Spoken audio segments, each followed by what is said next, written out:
नमस्कार, मेरा नाम है आदर्श और आप देख रहे हैं ए न्यूज टुडे। उत्तर प्रदेश में बिजली कर्मियों की हड़ताल रविवार को आखिरकार खत्म हो गई। संघर्ष समिति के संयोजक शैलेंद्र दुबे ने आंदोलन वापस लेने का ऐलान कर दिया है। प्रदेश में 65 घंटे से अधिक समय तक चले आंदोलन से जनता परेशान हो चुकी थी। इसके बाद आज सूबे के ऊर्जा मंत्री ए.के. शर्मा और बिजली कर्मचारी नेताओं के बीच तीसरे राउंड की बैठक में बात बनी। बैठक के बाद बिजली कर्मचारियों ने हड़ताल खत्म करने का ऐलान किया और काम पर वापस जाने की बात कह दी। सरकार की ओर से भरोसा मिला है कि जिन 3000 लोगों को निकाला गया था, 22 लोगों पर एस्मा लगाया गया था, 29 लोगों पर मुकदमा दर्ज कराया गया था, उन सबको सरकार वापस लेगी। समिति के संयोजक शैलेंद्र दुबे ने कहा कि मुख्यमंत्री के आह्वान, ऊर्जा मंत्री के आश्वासन और हाई कोर्ट के सम्मान में हड़ताल वापस हुई है। हालांकि एक बार फिर से हड़ताल में शामिल कर्मचारियों को कोई लिखित आश्वासन नहीं मिला है। बता दें कि ऊर्जा मंत्री ए.के. शर्मा ने संघर्ष समिति के आश्वासन दिया है कि हड़ताल के दौरान कर्मचारियों के खिलाफ की गई कार्रवाई को वापस लिया जाएगा। इसके लिए उन्होंने यूपीपीसीएल के चेयरमैन को निर्देशित भी किया है। अब तक कर्मचारियों के खिलाफ की गई कार्रवाई में चाहे एफआईआर हो, निलंबन हो या अन्य किसी प्रकार की कार्रवाई हो, इसे शीघ्र वापस लिया जाएगा। आने वाले समय में बात करें कि क्या हल निकल सकता है। संघर्ष समिति के अन्य मुद्दों पर विचार करने के लिए आने वाले समय में बात करके हल निकाला जाएगा, ऐसा ऊर्जा मंत्री का कहना है। ऊर्जा मंत्री ने संघर्ष समिति के पदाधिकारियों से भी कहा है कि प्रदेश में जहां कहीं भी विद्युत आपूर्ति बाधित हो, उसे शीघ्र संचालित किया जाए।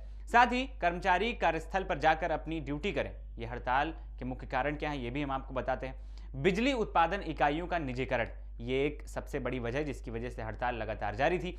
ऊर्जा निगम अध्यक्ष का नियम विरुद्ध चयन, नोएडा जैसे शहरों में प्राइवेट कंपनियों से बिजली सप्लाई का ठेका वापस लेने की मांग, ओबरा और अनपरा की नई विद्युत उत्पादन इकाइयों को एनटीपीसी को देने पर असहमति थी। बता दें कि 14 सूत्रीय मांगों को लेकर कर्मचारी लगातार प्रदर्शन कर रहे थे।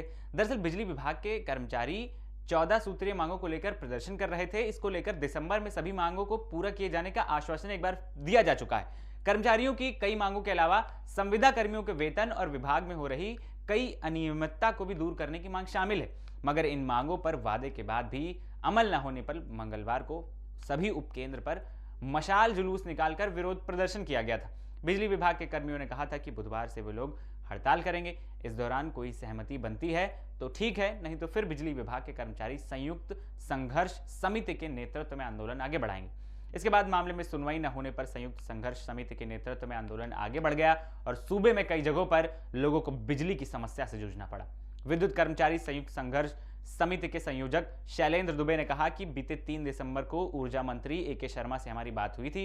तब मंत्री ने समझौते में 15 दिन का समय मांगा था, मगर मांगों को लेकर कोई पहल नहीं की गई। विद्युत कर्मचारी संयुक्त संघर्ष समिति के नेताओं ने चेतावनी दी है कि सभी विद्युत कर्मचारी, ऊर्जा निगमों के कनिष्ठ अभियंता, इंजीनियर और संविदा कर्मचारी जल्द ही सामूहिक जेल भरो आंदोलन शुरू करेंगे।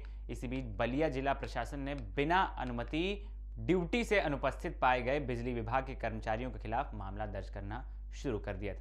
22 लोगों पर इस्मा के तहत एक्शन शुरू करने के निर्णय लिया गया। साथ ही सरकारी संपत्ति को नुकसान पहुंचाने वालों और दूसरों के काम में बाधा डालने वालों के खिलाफ भी केस दर्ज करने के लिए निर्देश दिए गए।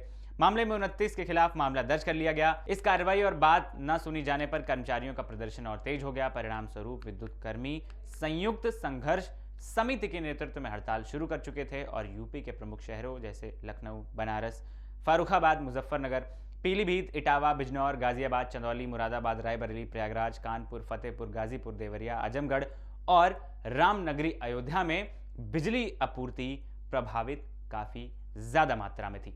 फिलहाल ये धरना, ये कर्मचारियों का प्रदर्शन खत्म हो गया है। अब इसके बाद देखने वाली बात यह होगी कि ऊर्जा मंत्री और संघर्ष समिति के बीच में कौन सी खिचड़ी पकती है, ये तो आने वाला वक्त ही बताएगा। फिलहाल इस रिपोर्ट में इतना ही। ऐसी तमाम खबरों के लिए आप देखते रहिए ए न्यूज टुडे।